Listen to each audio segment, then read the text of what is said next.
G'day, Pilgrims. Isaiah chapter 7, verse 2. The news had come to the royal court of Judah. Syria is allied with Israel against us. So the hearts of the king and his people trembled with fear like trees shaking in a storm. Then God instructs Isaiah to go and tell the king of Judah not to worry, and says in verse 7, "But this is what the sovereign Lord says. This invasion will never happen. It will never take place." And then he goes on to say in verse 9, "If you're not firm trusting in God and his message, you will not be firm at all." To feel fear when we hear threatening news is only natural. We feel fear from time to time. It's just the way life is. It's a natural emotion. A few weeks ago, I had some concern that was kind of a mild fear or anxiety at least, because I had no one to manage a business and the manager was about to go on maternity leave.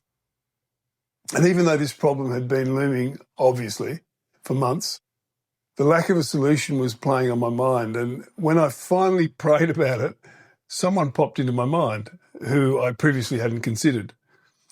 So I offered her the role and she accepted. And it turns out she's ideally suited to it.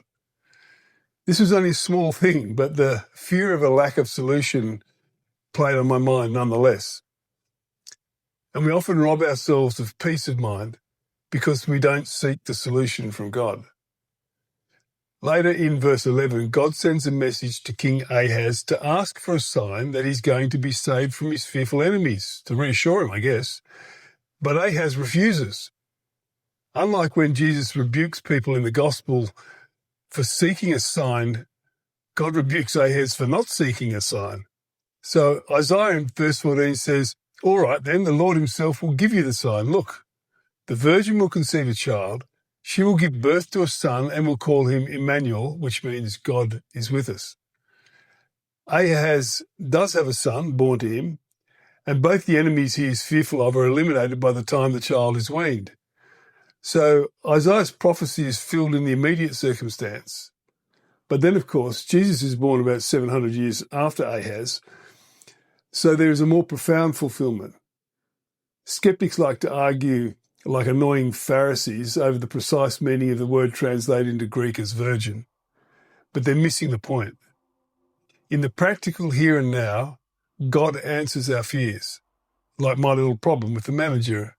And at the same time, he's solving infinitely huge macro problems way beyond our intelligence continually. Remember, a chapter a day keeps the meaningless away. Love you guys.